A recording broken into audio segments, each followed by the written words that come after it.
So, in your career, which is quite colourful, how have you seen this whole concept play out for you in your career?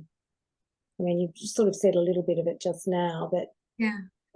have you found that there's been a progression in your understanding of this throughout your career? Yes, certainly. Certainly there has. I mean, I remember when I was getting involved in politics and started running for the seat of Wollongong, and I would have to go with Barry O'Farrell and Gladys Berejiklian and some of these high profile potential leaders, because they weren't elected then. What we know now, have set New South Wales on a pretty good run. And I would go with them and I'm like, I have nothing to wear. What do I wear? Where do I go to get these things? And so, I would get a suit because I thought that was expected. And I suppose one of the key things that I've learned in this is that you can still be you, but you need to understand, because I was so uncomfortable in the suits. Like, I would buy a suit and I would wear a suit and I was so uncomfortable, and I would do media spots in the suit and I wasn't comfortable. So I think one of the things that I've learned along the journey is that, I've moved from jeans and t-shirts that I wore at the bus company to, more appropriate outfits. But I've learned that I need to be comfortable in what I'm wearing. And I don't just mean the shoes, I need to feel like, and Authentic. yeah, they need to be me. And if I'm not wearing me, then I can't be me. And I think that's been a long, hard journey. And I think one of the challenges of the various shopping places that we have around is that there is stock standard. My most embarrassing moment, Julie, most embarrassing, was we had an awards night. Mm. And I had been to one of the major, shopping centres, picked up a dress from the usual shop that you might go to for an evening out.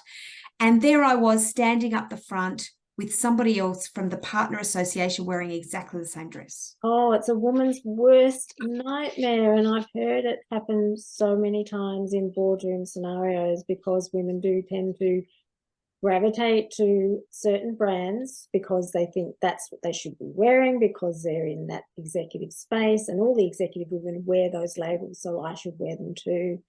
And I can tell you that I had a client who had just invested in a specific brand name's jacket, and I happened to see the then Prime Minister appear on the TV wearing the same jacket, and one of the other prominent MPs also wearing the same jacket.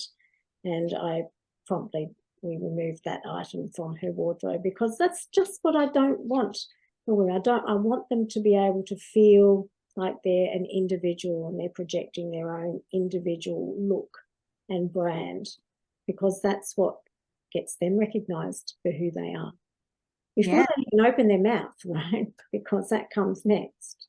Well, that's right. And I mean, whether it's my boots or the jackets that I've worn through winter, uh, you know, I've never gone anywhere where I have run where that has happened to me, Mm. since I've worked with you. And I don't expect it to happen because of the way that you've guided me towards making sure that I get something that's suitable for me, but also works for the settings that I'm going to be in.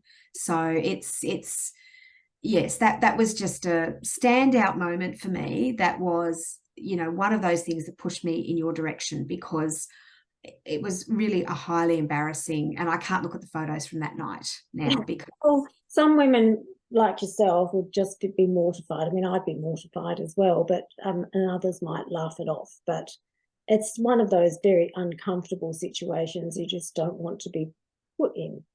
well, it wasn't that it was that I was, as the CEO, wearing this dress, and the other woman who was wearing it was one of the assistants.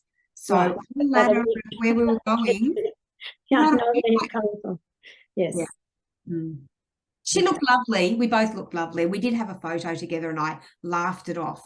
But between you and me, it was not one of my good things. So it doesn't do your ego any good, does it? No. Not at all. Okay, so where do you see yourself in 5 years? Because you are on a trajectory of greatness with everything that you're doing. So where will we likely see you in 5 years from now, Michelle? Yeah, I mean, a few years ago, the answer would have been, in federal parliament, a bit more involved in politics. But One of the things that I've learned on this journey and in my association world, I have a huge amount of influence and can actually make change happen outside of Parliament than I can inside Parliament. So I think that part of my journey at this stage, I'm going to say, is probably not going to progress. However, I am very much interested in what I can do. I'm working with land surveyors who are relatively unknown. We're working at promoting them and growing our national body and internationally as well, and how we can support surveyors. 70% of the world has never been surveyed, which means that people don't have entitlement to the land that they live on.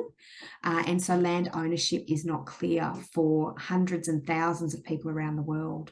So that's something that I'm quite interested in and sounds quite amazing to me. I mean, for us here, if you didn't have your land surveyed and nobody knew who owned your lot, how would you possibly pay tax? The government would be broke without surveyors. And so, if we can help other countries, then that is certainly something that I'm looking to do.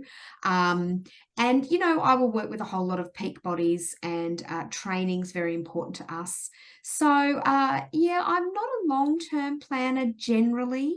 But let's just say I hope I travel a whole lot more, Julie, in the next 5 years.